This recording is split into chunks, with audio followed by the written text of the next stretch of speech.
Hey guys, session 2 today. So before we get too far, I want to let you guys know that tonight at 11:59 p.m. Central Time, our competitions are going to be closed. So if you haven't already submitted, make sure go down in the description. There's going to be a link to our competitions page. So if you go there, it'll tell you all the rules and where to submit for our competitions. So make sure to check that out if you haven't already competed. And while you're down in the description, also check out our store. There's going to be a link down there for that. And our store is like a first come, first serve. So make sure you order your merch while you still can, while it's in stock. And so that's about it. We're going to go into worship now. And so worship is just honoring God. So we're going to use song to do that. And if you don't know the words, don't worry, because the words are going to be down on the screen and you can sing along with us that way. So we're going to take some time, do that worship. And then as soon as that's over, I'm going to be back to make sure that you guys know what we're doing next. The atmosphere is changing now. The Spirit of the Lord is here. The evidence is all around that the Spirit of the Lord is here. The atmosphere is changing now. For the Spirit of the Lord is here. The evidence is all around. The Spirit of the Lord is here. Overflow in this place. Fill our hearts with your love. Your love surrounds us. You're the reason we came to encounter your love. Your love surrounds us.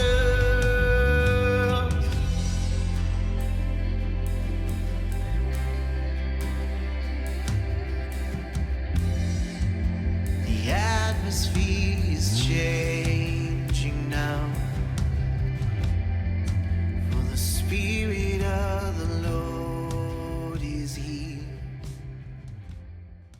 So now our speaker, Brian, he's going to come back and he's going to tell us a little bit about what it means to take a stand. What does it mean to take a stand against evil in this world? And so I want you guys to really listen in on this one. Once again, grab your phone, take out your notes, and get your pens and your thumbs ready to take some notes on this one. Lean in, really listen up. But I think I heard he was stuck in a time warp. On his way here, he said something about like he got caught up in a time warp. That's why we couldn't get a hold of him. So hopefully he's doing okay. I think he's back in like the 1800s. So hopefully he's still able to talk to us. So let's see what he has to say.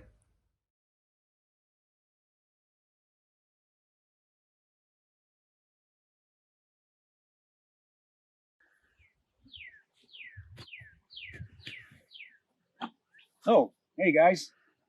Welcome to my camp. Good to see you again. You know, in 1804, President of the United States at that time was Thomas Jefferson, and he had just purchased Louisiana Territory from the French. And he wanted to know what was out there. At that time, this whole area was all frontier. Now, there were native tribes that had populated the area, but white settlements stayed to the west, to the east, to the north. This big open space there. And so he commissioned a couple of guys, Lewis and Clark, to go through the territory, check things out, find out what was out there. Those guys were soldiers, so it was a military expedition, but their job was to go and to make maps, find out what kind of creatures were out there, see if there was new plants, what kind of things that could be used for trade and exploitation, and mainly to lay claim, to get in there so that our own guys were in there before the Spanish came pushing up or the French decided to swing around and take it the other way. They were also making their way along the Missouri River, finding a route overland to get up into the Northwest Territory, which was open for everybody. Now, Lewis and Clark had heard all kinds of crazy stories. They were told that they might run into woolly mammoths, giant crocodiles, all kinds of hostile things that would come after them and kill them in the night. And they looked at each other with big eyes and said, "Game on." But they probably didn't really say game on. It was probably something more like, "Well, let's do it, old chap." But they got up and they went for it. They were excited to get in there and to take on whatever was coming. And so they prepared. That meant getting all their gear together. If they were going to do maps, they needed paper. They needed pens. They needed surveying equipment.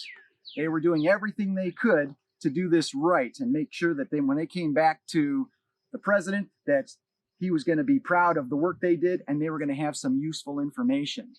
But they also didn't know what they were going to be up against. So they took salt, gunpowder, all the food that they could carry, all kinds of things, and plenty of weapons. They had all kinds of weapons because they didn't know what kind of stand they were going to have to take. Every man had a sword. They had knives. They had rifles. They had their trusty flintlock pistols and all the flints and shot and lead to make shot and gunpowder, everything that they were going to need to do whatever they needed to do. One of the famous pieces that they had with them was their swivel gun. Now, swivel gun is kind of a smaller cannon kind of thing. Typically, they were mounted on the front, right on the bow of the boat, so that as they came around a corner, if there was a woolly mammoth or a giant crocodile or whatever they were going to come against was there, they could fire into that. It was also a big noise maker. And actually, that's what they used it for more than anything. In fact, they never did fire it in self-defense. They only fired it to make noise. They fired it on the 4th of July. They fired it for celebrations, to honor a chief when they had made a pact or a treaty. So it was used more as fireworks than anything else. But everything came down to a little bit of a test on July 9th. Now, in July 4th, 1804, they were actually not too far, just a little bit north of where we're at right now, where I'm at right now. And they had celebrated the 4th of July already. They were celebrating. Hadn't been very many 4th of Julys up to that point. But for them, that was already a day of celebration. So they had fired their swivel gun, made all the journals. All the guys that journaled and kept diaries made notes that they got to fire the swivel gun. They blasted off the swivel gun in honor of the 4th of July. And then they headed on up the river, going on, making some miles, charted some creeks and some things. This was still trapper territory, so there was people that kind of knew what was around there. So they weren't in wild frontier yet, but they had already had some reports that the Spanish might be coming after them. And that also the Sioux were not very happy that this expedition was coming through the land and talking and taking it over kind of as if it was their own. Whereas the Sioux had already been there for a while. So the Sioux were pretty hostile towards them. So toward the evening, things were winding down and came around a bend, and they were kind of keeping their eyes open. They had sent a hunting party out. Hunting party had probably been out for a day or two, and they knew the guys had to be close, so they had already left some marks on some trees so that the guys would know that the main boat that they were on had already passed. And they found a place to pull the big boat in, and they could see down the river, and they saw a fire on the bank. And so the guys all were talking. They said, "Oh, there's our hunting party. Somebody get into one of the small boats, paddle over there, pick them up, bring them back over to camp." So they had the fire there. A couple of guys hopped in a little rowboat, headed on over to the fire. And as they got close to the other bank, up the river a little bit, they were looking around and the fire was gone. That was pretty strange. And they had been shouting and waving and they thought it was their guys. And now they were starting to second guess it. They thought maybe that was a Sioux war party that's trying to draw us in and they're going to attack us. Two guys in the boat hopped back in, paddled fast back to the main boat in the main camp, and they said, "We got up there and the fire was out and we didn't see our guys. We didn't see anybody. They didn't know what was going on. So now they had to get ready to take a stand." Everybody got their pistols. Everybody got them charged and loaded. They freshened the gunpowder, checked everything, made sure that they were set for anything that was going to come, ready to take a stand against any kind of enemy, any kind of monsters, whatever it was. As they were kind of getting settled in, they took their swivel gun and they loaded it up and they fired off a big blast. Now, they weren't shooting at anything yet. They did that for two reasons. One thing was to let the hunters know, because they didn't know where their hunters were at. They wanted the hunters to know that they were there and to alert the hunters that there might be danger. So they figured hunters hear that cannon go off, they're going to be a little bit more cautious. Also, if it had been some kind of danger or threat, that big cannon blasting and the smoke and the noise echoing all the way up and down that river, then they might think twice before attacking.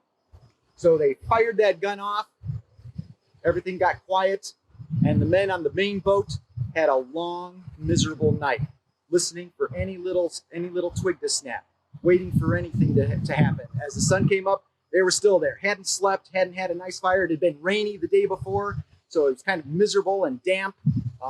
Couldn't have a fire and everything all like a nice, comfortable camp. Now they were on guard. But what they found out was it was their own guys on the other shore. The hunters saw the big boat coming around and they said, well, hey, here they are now. Let's get a fire going. They built a little fire. As soon as they saw the boat pulling into the shore, they said, all right, well, we've been working, running around. They probably had a couple of deer with them. They were dead tired. They said, all right, we know that we're safe. We'll catch those guys tomorrow. Let's go to bed. They let the fire burn down. They had a peaceful night's sleep. Everybody back on the boat, wide awake, scared to death all night long. No reason for it at all. So they were ready to take a stand, but they were fighting against flesh and blood. They were watching out for people, whereas what they needed to be watching out for was fear and lies and confusion. So guys, we've been talking about Ephesians chapter 6. And in Ephesians chapter 6, verse 11, it says, put on the full armor of God so that you can take your stand against the devil's schemes. What are the devil's schemes? Lies and fear and confusion. We're not taking up armor so that we can protect ourselves against others.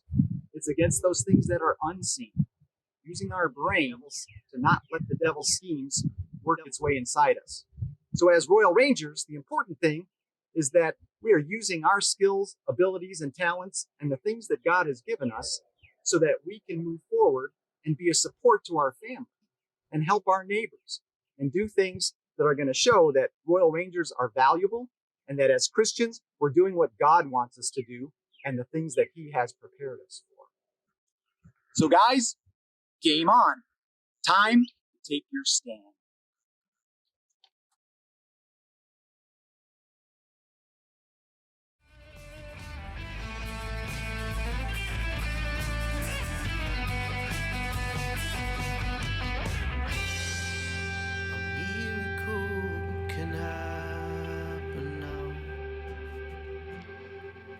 The Spirit of the Lord is here. The evidence is all around. The Spirit of the Lord is here. A miracle can happen now. For the Spirit of the Lord is here. The evidence is all around. The Spirit